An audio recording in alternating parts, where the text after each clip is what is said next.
তৃণমূল কংগ্রেস জেনে গেছে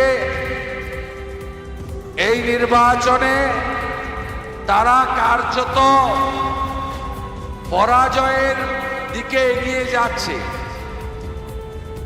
আজকে দাঁত নখ বের করে তৃণমূল কংগ্রেসের গুন্ডারা পুলিশকে সাথে নিয়ে সর্বত্র গণতন্ত্রকে ধ্বংস করার জন্য যা যা করার চেষ্টা করেছে। তাহলে কি আপনি ভাবছেন যে আমরা হেরে যাব? না, আমরা মাটি কামড়ে গত 72 ঘন্টা পড়ে থেকে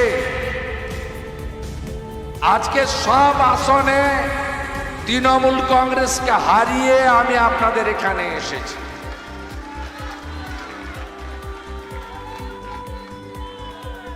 আপনি ওদের প্রার্থীদের কান্নাকাটি দেখছিলেন না? অবশ্য ব্যতিক্রম প্রার্থীও আছে। গরু পাচারকারী এনামুলের টাকায় সিনেমা করা,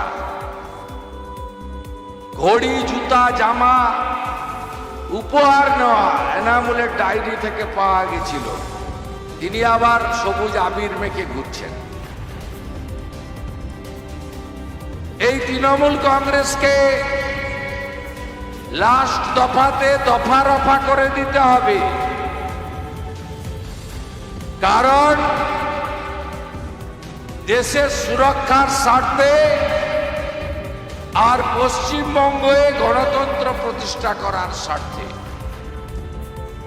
নরেন্দ্র মোদীজির নেতৃত্বে ভারতীয় জনতা পার্টি ইতিমধ্যে আমি বলবো 350-র কাছাকাছি আসন ইতিমধ্যে পেয়ে গেছে। এমনকি গণনার আগে 3টে আসন বিনা প্রতিদ্বন্দ্বিতায় জিতেছে। মধ্যপ্রদেশের ইন্দোর, হাজুরাহ, গুজরাটের সুরাট। মোদীজিকে কেউ রুখতে পারবে না। তাহলে কেন সুদীপ বন্দ্যোপাধ্যায়কে আপনারা এখান থেকে পাঠাবেন? কেন মোদীজির আশীর্বাদ ধন্য প্রার্থী তাকে কেন আপনারা জেতাবেন না? মোদীজি নিজে উত্তর কলকাতার প্রচারে আসবেন 28 তারিখে। তাই নরেন্দ্র মোদীজির কাছে সঠিক যোগ্য সাংসদকে পাঠিয়ে আমরা উত্তর কলকাতা, আমাদের সবচেয়ে পুরনো কলকাতা,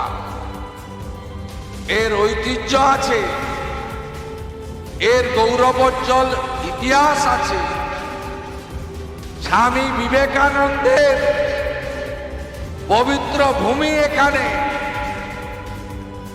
এখানে বাংলা বাঙালি যাদের দ্বারা পরিচিত হয়েছে গোটা পৃথিবীতে, তাদের কারোর জন্মভূমি, কারোর কর্মভূমি এই উত্তর কলকাতা।